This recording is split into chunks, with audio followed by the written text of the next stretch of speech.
Welcome back to Our God and We. Before we get into the video, please take a second to subscribe or follow. It would mean the world to me and really help support this project.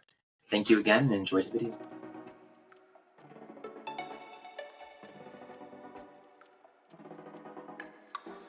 Welcome back to Our God and We. I'm your host, Stephen Stapleton, and today we are joined by Ben Seagram.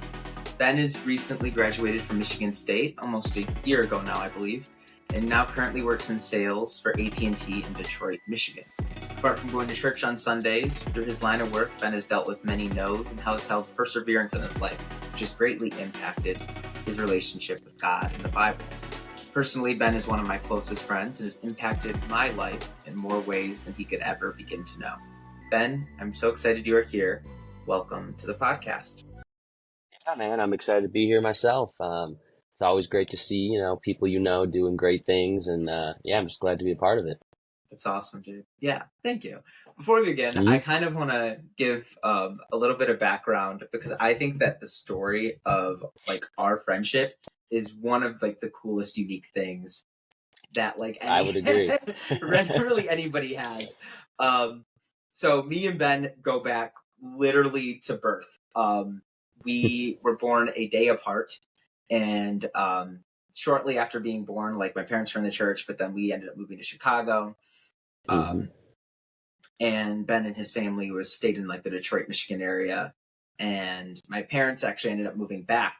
And when we moved back, Ben was one of the first friends that I kind of made. And it was really fascinating because we became friends. And then we would told our parents.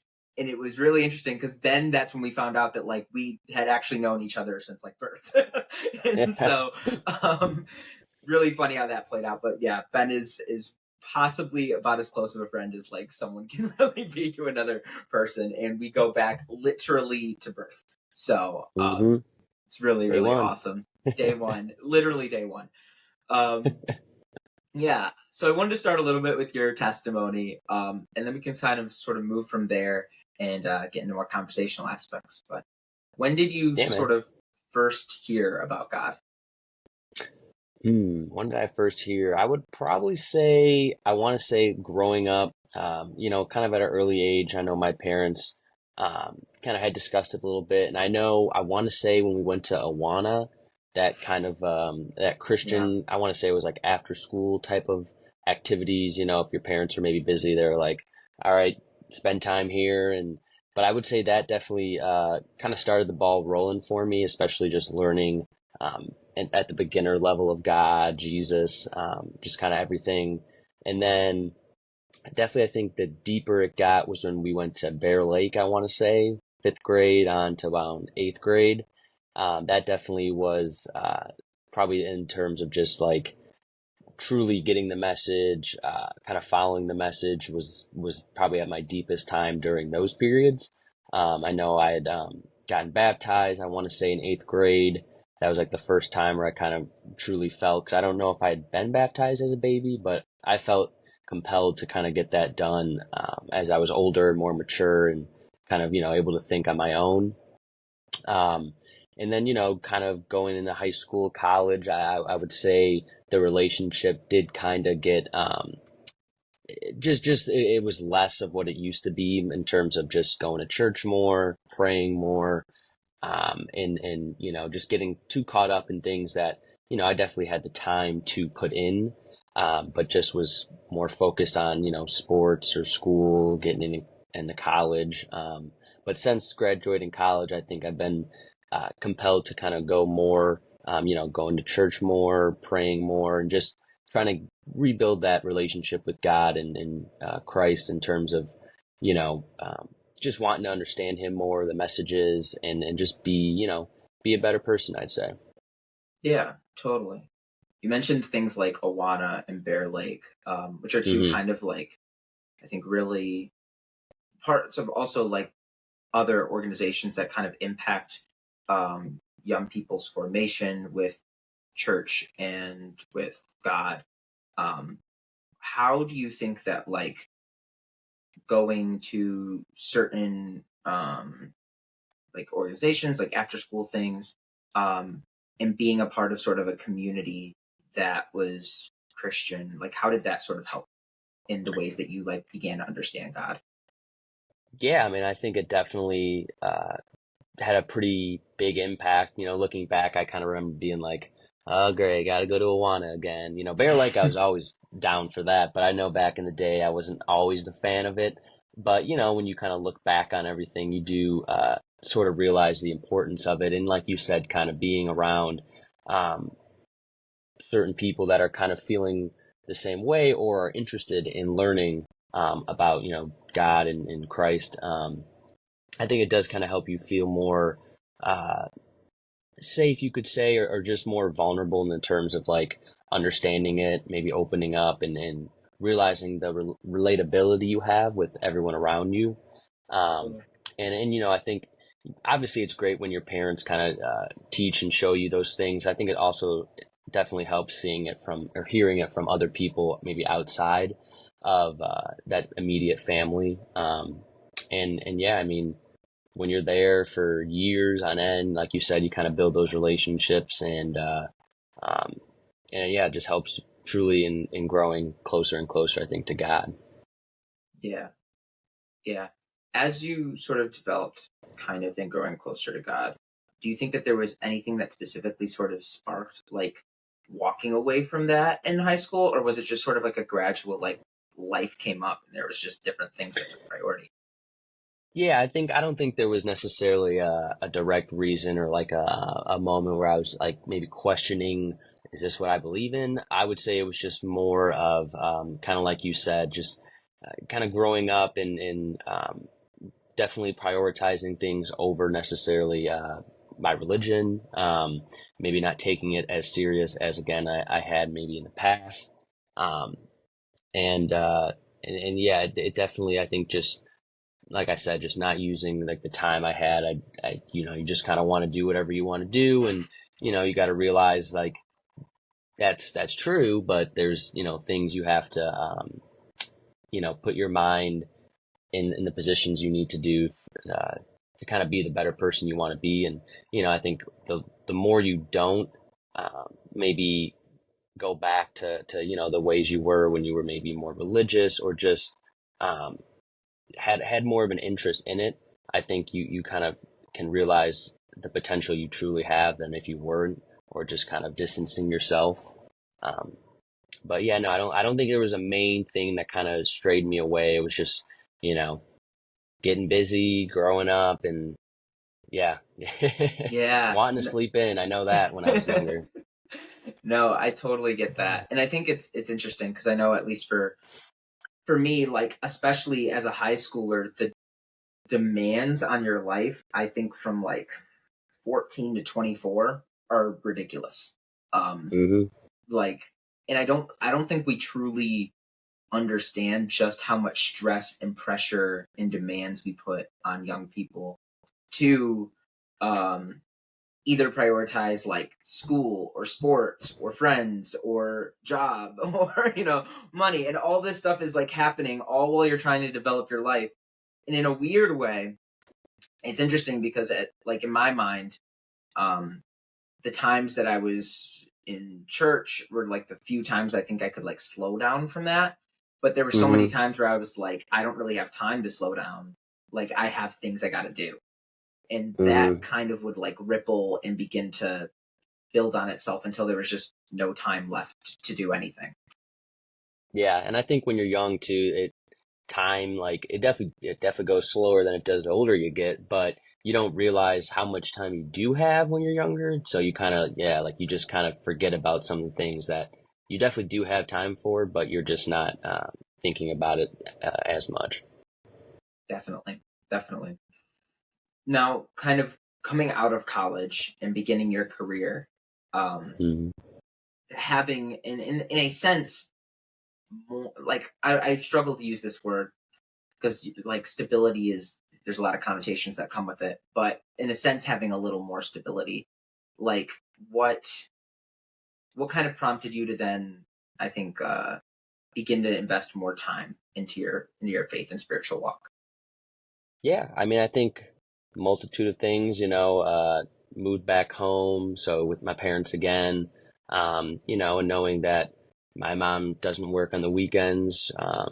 And, and I think just like, you know, when you're kind of just out of college, first job, you're kind of feeling things out. And, um, I think I also kind of just wanted to, um, I had questions of like, well, what's my purpose, or what is it that I want to do? And I didn't have the answers for it. And I think kind of going back, to church, and just also kind of, getting that regular routine that, I once had. I think I kind of liked that as well.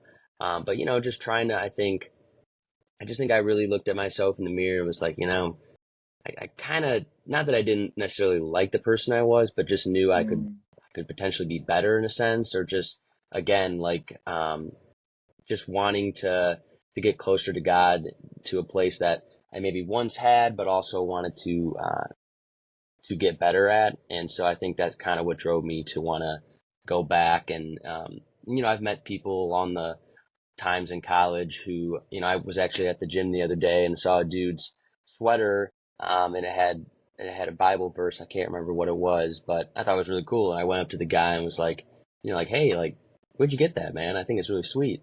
And he was telling me how he went to MSU, same college as me, and was in one of the, I think it was a Christian group. And I just thought to myself, like, huh, you know what? I could have been in that, something, you know what I mean? Yeah, Like, it was kind of made me be like, damn, I messed up, or I missed out. And I think just, um, seeing other people that kind of, are a little bit more religious, and are open about it. I think that kind of, I respect that. And, I think it takes courage to do that. And that's something I kind of want to, I'm not saying I'm going to be the person who's like, you got to go to God, like, you're something like that. But, in a sense, to try to like get others that I might know, or, know they're not necessarily as close as they could be, just to kind of give them maybe um, a bit of a push, or just kind of, come with me type of, attitude. I think that's kind of something one day I'd like to have. And again, I'm a person that likes to learn, and there's a heck of a lot that I don't know, and, lots of time to know more. So yeah, figure, got a definitely. career now, so might as well, you know, God's blessed me, and might as well give back by trying to learn more about Him. Absolutely. Absolutely.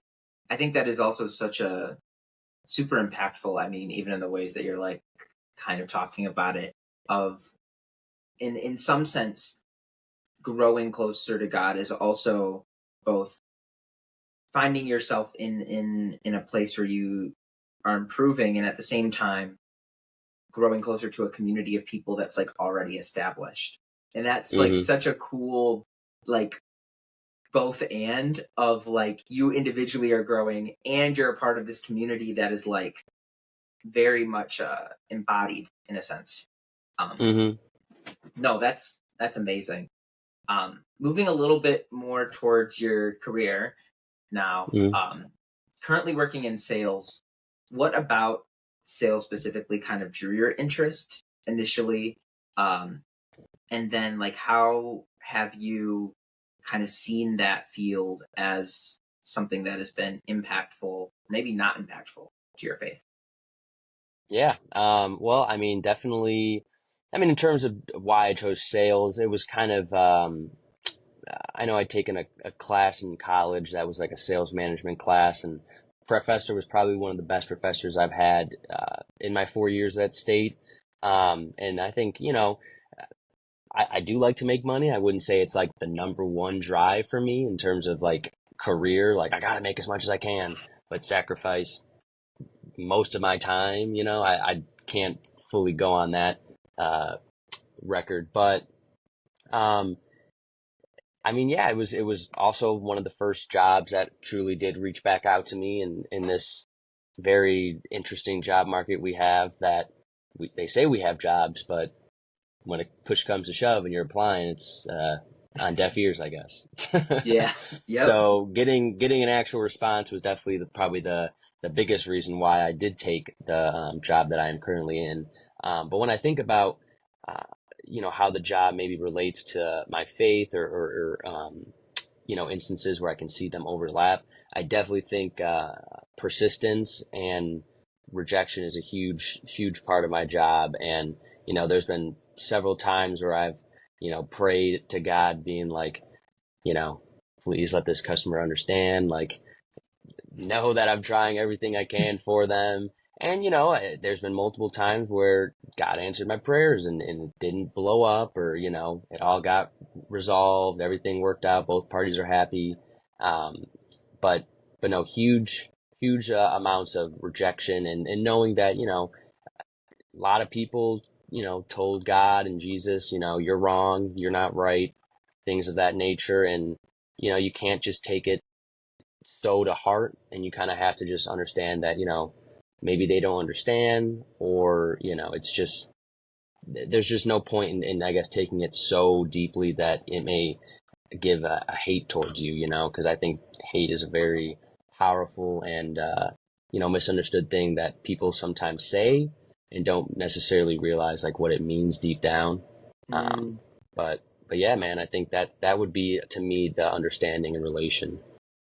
yeah, it's that human element of like Yeah. Oh having to yeah. deal with people all the time. Mm-hmm. And people are never Yep. like clear cut or never Mm-mm. fully, I mean, never fully make sense.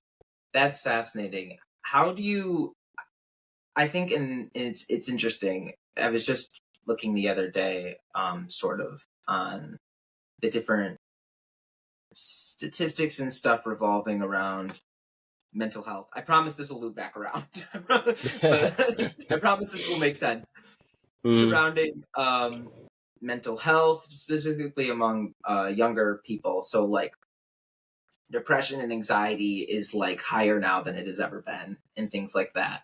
And mm-hmm. I wanted to ask, like, as somebody who kind of deals with rejection and on like a day-to-day basis, and a lot of no's and a lot of like sometimes words that people don't really mean, but like they're in an like very emotionally charged state. um Mm-hmm. how do you think that um has either like influenced or like has in some ways like helped you also with like the ways in which anxiety approaches these certain situations? I don't know if that makes sense as a question, but I I think so. can Yeah. re. I mean, for sure, it can be a stressful, there can be stressful times and I think a lot of situations. And I'm not here to say that I'm perfect at dealing with the anxiety or the stress or, things of that nature with the job or life. Um, but, I do think that, and I would like to say I probably would give credit a lot to, my parents, and I guess you can say myself, but I truly have tried not to, because I think one of the biggest things with anxiety is just the overthinking and the getting lost in your head a little bit of worrying about something that truly, yes, it could be important, but does not necessarily mean it's the end of the world. Doesn't mean, that it won't, something won't happen that makes that not be a stressful situation. And I do think, I've read things and seen some things about, um, that, and I'm not here to say that I know this statistics or anything about that, but, that being more closer to God or just religion in general can kind of help those things like anxiety and depression not be so prevalent to a lot of people. And I think,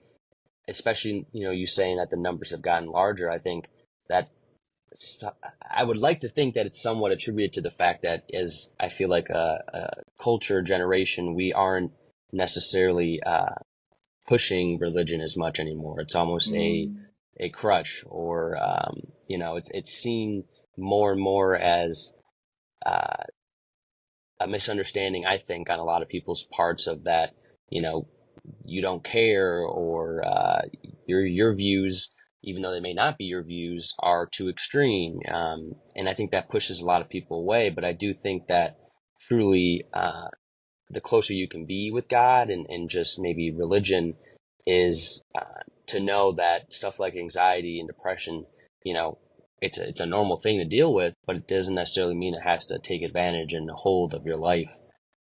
which I think it does too much and too often. Yeah, you make a really fascinating point there. And I would agree. And I think it's actually like the cause of a bunch of different things. I think like as a society we are becoming less religious. At the same time, like our technological use is going up extremely. And so we have, I think, a lot of situations where people are so focused on themselves and like the Mm, individual ruminating on their own lives, their individual choices, their individual outcomes constantly, which then makes it so that because you're ruminating so much and not really like being able to sit in the present, that like it really can make anxiety and depression a lot worse. Um, mm, and one of the really cool things I think that religion does, specifically, I mean, I can only really speak from Christianity standpoint, but there mm, is this aspect of like because you're in a community that understands that you're going to be like at fault at some point, like sin is a real reality, and because we've also put our trust in something that is like redemption, which is going to be in the far future, that like in some aspect you can get outside of yourself. Like you don't have to worry about like woe is me individually, everything that I do matters mm. entirely, and like ruminating on those little aspects, but you can kind of in some sense like eh, break free of that like chain of like stress that you're under. Mm-hmm. um so I completely agree, and there's I think a lot of different stuff that really goes to impact that. um Yeah, I mean, and the same thing goes, I think, to like ADHD and other things like that. Like, do I have a little bit of it? Probably. I think most people do. But when my mom decided, when I think I'd seen a doctor or something when I was younger, and the doctor was like, well, he could be prescribed Adderall or whatnot. I'm glad my mom said no, and just mm, let things play out. Now, sure, some people probably do need it. Obviously, there's uh, you know extreme cases and whatnot, but I think just writing off a script and saying this will make you better is just kind of, I don't know, it just seems a little faulty to me. I mean, sure, there's definitely some benefits to some things, but I don't think to just say that this one thing is going to save you or make you better. I don't know. I don't necessarily buy into it that much. yeah, no, totally, and to some extent i think that I think that there can be, now it's tricky because I don't want to say that like everybody is perfectly okay and doesn't need have like serious things they need to work Oh on. yeah, no, Like if yeah, that yeah. that's the, like that is the reason things like therapy and mental health like are big and exist. At the same Mm-hmm. time, like there are certain aspects of your life that it actually becomes harmful to ruminate on, and it can actually Mm-hmm. become harmful to just like sit in that despair for long periods of time. um Yeah. So yeah, no, I totally agree.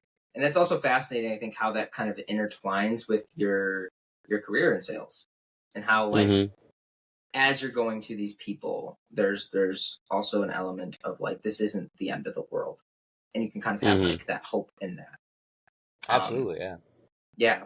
Looking forward to like as you're kind of diving into sales, how do you see like, and you might have mentioned this. I'm so sorry if I'm re-asking, but how do you see Mm. like your career in sales um as something that is like propelling or helping you in conjunction with like your faith and day to day and things that you're thinking about with God? Um yeah. Hmm. This I can't say this is an easy question, but um I mean, I don't know. I mean, I would say, uh, you know, you kind of have to have, because I think a lot of people do this. I know I've been guilty of it before. When things don't go your way, it's easy to just blame others or why Mm. God, why did this have to happen? And I think I'm learning more and more of, it's truly not God that you need to be blaming, and that you just can't take when bumps in the road happen, you can't just immediately break down and say, "Oh, the car's just not going to work. I guess we're done here." You got to kind of keep chugging away and just not get so caught up on the little things. And that's something I definitely still work on. I think a lot of people do as well. But I think you got to just know that, all right, this might be happening now, but I know God's got me, and I'm not gonna to get so worked up about this one thing, because a I'm gonna learn from it, know what to do next, and not gonna have to be so stressed out about it, and b that you know uh, God's with me as well, and knowing that I'm not alone type of attitude. I think that for sure goes into the role, or just relates to it as well. Absolutely. That's incredible. That's awesome. I wanted to talk a little Hmm. bit about sort of your overall walk. Um, as you were sort of like in the church and then got fell away, had a little sidetrack in high school, and then sort of um, came back to investing more in it after college. How do you see your walk in sort of conjunction with those around you, and do you see your walk as something that is um, yeah, like a good like normal in a sense, like yeah. Yeah, I mean, I would say I kind of do feel like my walk is similar to a lot of people in the sense that, definitely when you're younger, I think is the state where you're kind of more, you're not necessarily questioning things as much, and you kind of just go along. And if you're obviously in the environment, you're going to kind of be what the environment is like. And then as you get older, you kind of start doing other things, get more involved, and it might take a bit of a back seat, if you will. Um, but I think just knowing that uh, there was once a time where I was more kind of religious, or uh, just kind of felt um, that it was more there was some type of priority, or just not even priority, but just like interest, if you will. Knowing that that was once there, and then the more you grow apart, you kind of start to be like, I know I got to get back, and I know I got to get back, and then finally, I think when you realize you got the time, you maybe have figured yourself out a little more. It's a lot easier, and I think better to kind of to go back to going to church, reading the Bible, praying. Um, but I think I think everyone's different. Everyone kind of has their own path to walk.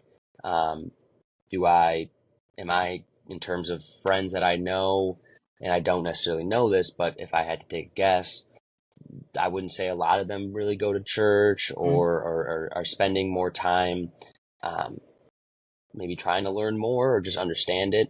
Um, which I mean, I'm not a very I try not to be a judgmental person or anything like that, and I can only truly ask about and say, hey, you want to come to church with me, something like that. 'Cause that's truly that's what gets the ball rolling, honestly. And um, but but again, I'm not here to criticize or anything like that. But um, I mean, yeah, like it's just not easy, man. You can find them. There's definitely people that do go to church and maybe have similar interests, but I think especially when you go to college, because I felt like noticing when I was at least at the college that I was at, um, you don't necessarily see it as much or hear about it much, Yeah. or if it is heard, it's more like, oh well, hey, I don't care. Yeah. I feel like Yeah. that's been more prevalent at universities, and not here to say that they push that or anything, but I just feel like, um, you know, it's definitely less important, or just even talked about. Yeah. Yeah. You mentioned that, I mean, just now saying that like it's less important, but then also earlier, um, saying that there had been somebody you met at the gym who was part of a campus group at Michigan State. Mm, How sort of was your experience at Michigan State? Was it, I mean, you just said that there was like kind of nobody really talked about it at all. Um, mm. do you think that that is like a general consensus thing, or was that just mainly within the certain group that you were a part of? Also, like frat life at Michigan State. Hmm. Yeah, I mean, I would say like I wouldn't say general consensus, but I would venture to say a majority, a lot, definitely don't uh, pay much to it, or at least don't actively get involved, or things of that nature. And I just think it's, going back to my 4 years of college, I think I was more, besides, school, classes, GPA, all that, I was more just kind of like, well, I'm on my own and I have my friends and I'm in college, so hey, why not enjoy this time while I have it? Because I'm not going to have it in the future.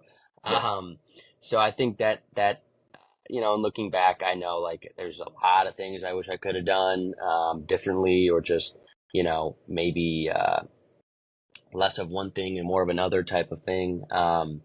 But um, I mean, I just think that generally it's just not something that is really something that a lot of people care to do, at least at that time, or they just they're not thinking about it actively when you're in college, because you do have a lot going on, but you definitely do still have, I would say, a pretty good amount of time, free time, if you will. That's just knowing college, and knowing that in about a 12-hour day, I probably only had about 4 hours worth of work and classes. That's a lot of other time for other things. Definitely, definitely. And sort of seeing the ways that God has both interacted with you and in bigger picture things throughout your life. Um, how has your past sort of shown God's faithfulness, or in certain places like disappointments and letdowns that you would have expected different results? Yeah, I mean, I think truly when I think about a lot of things, like I remember when I had applied to Michigan State, which was like the school that I really wanted to go to pretty much forever. And I remember I got in originally second semester, so that means I didn't get in basically in the fall. And I remember just praying, and I remember I sent out like a letter basically trying to say, why I deserved to get into the fall. And I was just like, well, it's in God's hands and it's meant to be, it's meant to be. And, I think 3 weeks after sending that out, I did get accepted in the fall.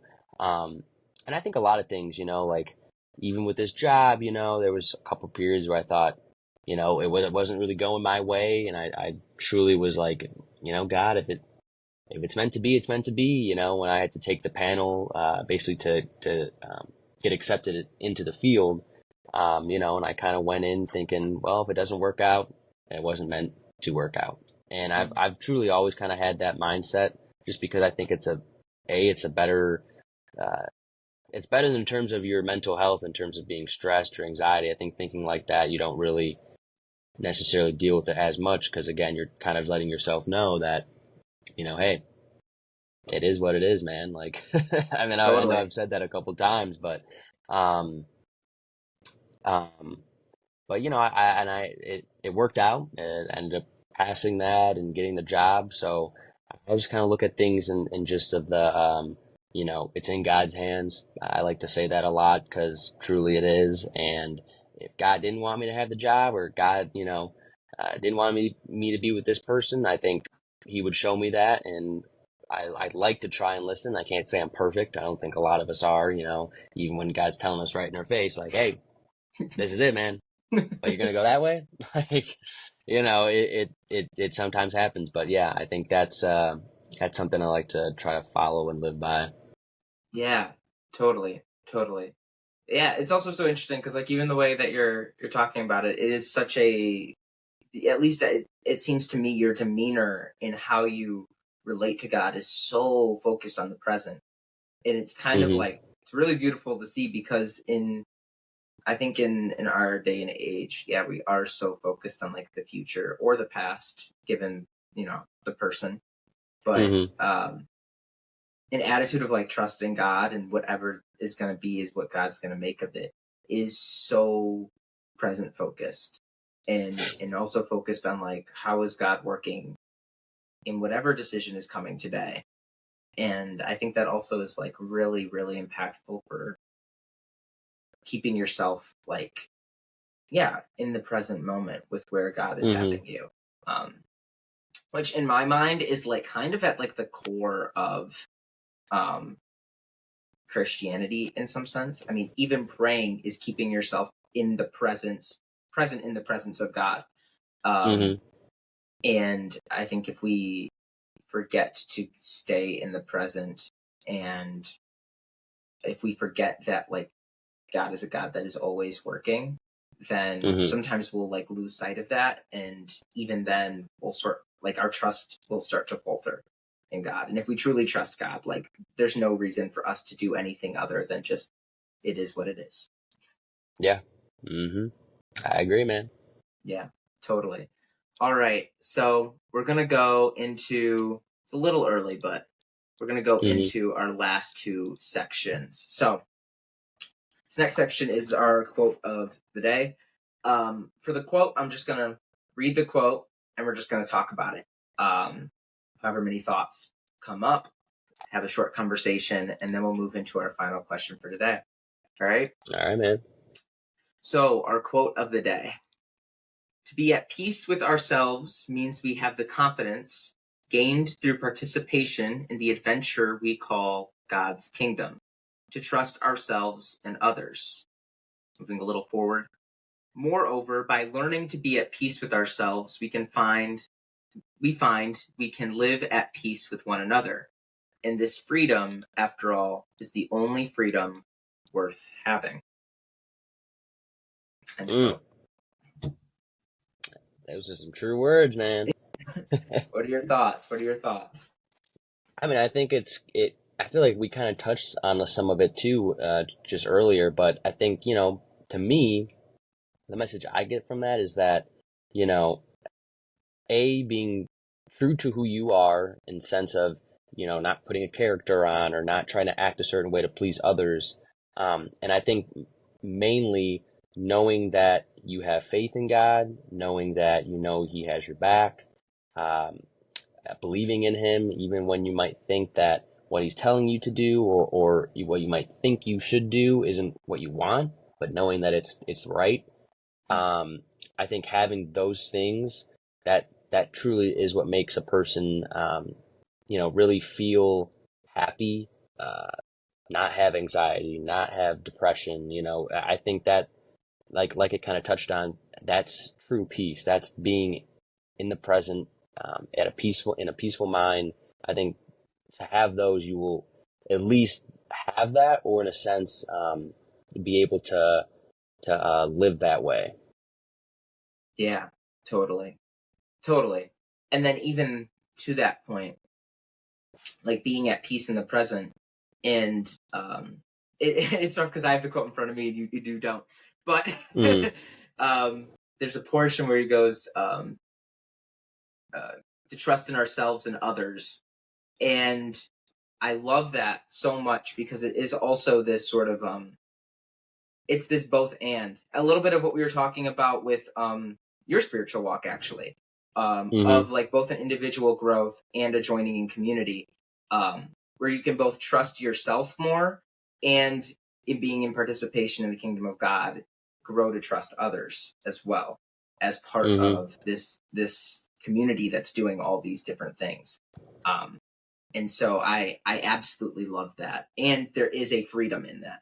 There is truly like hmm a freedom worth having in being in the present.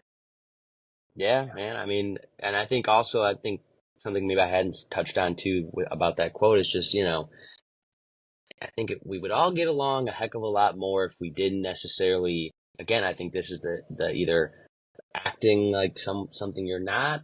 And a lot of it's, I think, is passed down to people, but I think we'd be in a much more freedom and peaceful society if we just really, just treated people like we want to be treated. And I think being a little bit more, again, doesn't have to necessarily be with God, but just religious in a sense. I think we'd be a lot better off in the periods we're in now. Absolutely. I completely agree. So this quote comes from a theologian actually at formerly at Duke. He's retired now. His name is Stanley Hauerwas, and it comes from his book, The Peaceable Kingdom.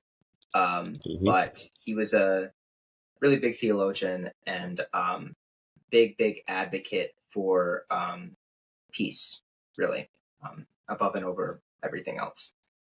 Hmm. So, yeah, no, it's incredible quote and an incredible book. So, final question of the day. Without naming a quote unquote correct or orthodox answer, I want to know, why are you a Christian? Why am I a Christian? I think besides the fact that uh, that was just the first religion that I was introduced to, but I think, from what I've read, learned, heard, from, both you, your dad, and several others, I think it's because, I think, in my opinion about Christianity, I think that deep down at its roots, I think it's a very, uh,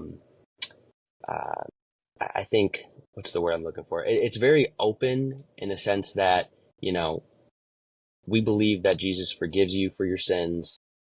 We believe that even when, you've done wrong, or, you might uh, do certain things or have done certain things that are bad and are sinful, but to know that, you know, Jesus forgives you, and if you forgive yourselves, I think that's important.